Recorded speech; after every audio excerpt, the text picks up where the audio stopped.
Hey everybody, my name is Christina, and on this channel I talk about biblical healing principles and the mind-body connection, often referred to as mind-body syndrome. Some people are freaked out by that term, but there is a connection between what's going on in your mind and what's going on in your body.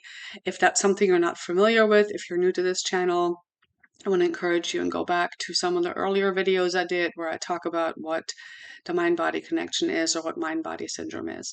But today I want to talk about resistance to using the tools in overcoming mind-body syndrome. And again, if you're new, some of the tools we use are an evidence sheet.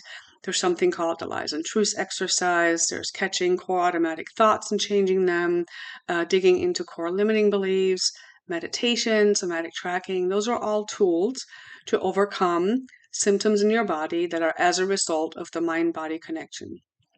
I'm not saying the symptoms in your body aren't real. If you have pain, it's real. If you have fatigue, it's real. But your brain is powerful enough to create all kinds of symptoms in your body. And pain is always from the brain, whether you have an acute injury, say you just broke your leg, or you've had chronic pain for a year. And 90% of chronic pain does not have a structural cause, by the way. That pain is a signal your brain is sending to wherever you're feeling the pain in your body. So, resistance to using the tools. There are three things that I typically see with my clients. And one is just this lack of self-discipline, right? And if this is you and you're thinking, oh my gosh, I don't have self-discipline, I'm a horrible person. No, stop. That's not where I'm going with this. I'm a very disciplined person. I've always been disciplined, but it came out of a place of perfectionism and drivenness that came out of a not so good childhood. So it wasn't healthy. It wasn't a healthy self-discipline. So I'm not saying I'm super self-disciplined to be prideful. It's just always come easy for me. And for some people, it doesn't come easily, and that doesn't make them a bad person. I'm sure if you're a person who doesn't have good self-discipline, you have many other wonderful characteristics and personality traits. But if you can identify, hey, I'm not very self-disciplined, don't condemn yourself. Just start working on it. Just start asking God, how can I be more disciplined? Ask the Holy Spirit to help you to be more disciplined. Find scriptures that talk about self-discipline. And the first one that comes to mind is 2 Timothy 1:7. Most people know this verse in regards to fear. It says, but God has not given us a spirit of fear, but of power and of love and of a sound mind. And if you look up sound mind in a concordance, you will see that it includes self-control and moderation. So you could personalize that verse, speak it over yourself. Again, you could ask the Holy Spirit to help you, right? I think self-discipline is something we can at least improve in. Maybe you'll never be a super self-disciplined person, but it's an area where you can improve. And while you're working on that, because I don't think that'll happen overnight, find an accountability partner. There's nothing wrong with that. For people who lack self-discipline, the best thing they can do is get an accountability partner or a mentor or a coach. And my friend and business partner, Stacy, and I have a free Facebook group that we run with our other amazing friend, Christy, who is an admin in that group. And we're about to hit 2,000 members as of today, in November 14th, 2023. And if you're not in that group, join that group. It's called Christian Brainwire for Whole Health. We share free information 3 to 4 days a week. We answer questions. If you are in that group, just post and say, hey, I need an accountability partner. I want to meditate, or I want to go through this exercise. Does anybody want to do this? I am sure that you will find somebody who wants to go through something with you. And if you don't in that group, or if that feels a little bit too scary to put yourself out there in a big group like that, which I understand, there's a lot of vulnerability in that, ask a friend, ask a sibling, or your spouse if that's something that works for you. For some people, that doesn't work. So find an accountability partner while you're working on being more self-disciplined. Okay.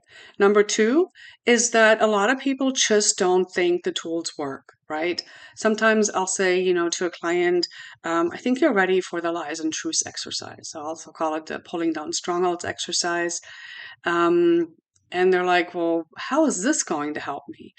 And you have to believe that something will work for you, right? If you're just doing it to go through the motion because, well, this book said that works, or my coach said I should do this, so I'm going to do it, it probably won't work for you. You have to understand why you're doing it. So educate yourself on why and how these tools work. When I first found out about somatic tracking, I had no knowledge of why it works and I didn't do it. It just seemed weird to me. I'm like, you want me to lean into the negative sensations in my body? That seemed crazy to me because I didn't understand why and how it works. So educate yourself on why you're using a tool, how that tool is going to help you get to the other side of being symptom free, right? We don't do the tools, this is going to sound contradictory, but we're not using the tools to make the symptom go away. But as we're using the tools, calming the brain, making the brain feel safe, there's no need for your brain to keep creating symptoms. Number three is just plain old resistance, and that is a big one. So, resistance happens because your brain likes its familiar state. The brain's job is to protect you. Always. Typically, it's, to protect you from somebody who's breaking into your house, right? When somebody breaks into your house or your house is on fire, you need what we call CAN chemicals, cortisol, adrenaline, or epinephrine. You need those so you can get out of there, right? Or fight if you have to. It's always best to flee, but we don't want those chemicals all the time. And your brain can perceive certain emotions as dangerous. It can perceive situations as dangerous. Fear of failure is a big one with people who have mind body syndrome. Fear of conflict is a big one, just not feeling good enough. Fear of rejection, fear of abandonment, fear of somebody not loving them anymore. That's what the brain is afraid of. And your brain is trying to protect you from those dangerous emotions and instead is giving you pain or fatigue or reactions to food or reactions to Wi Fi, which you don't have reactions to Wi Fi. This is strictly your brain. So, this is where some of the resistance is coming from.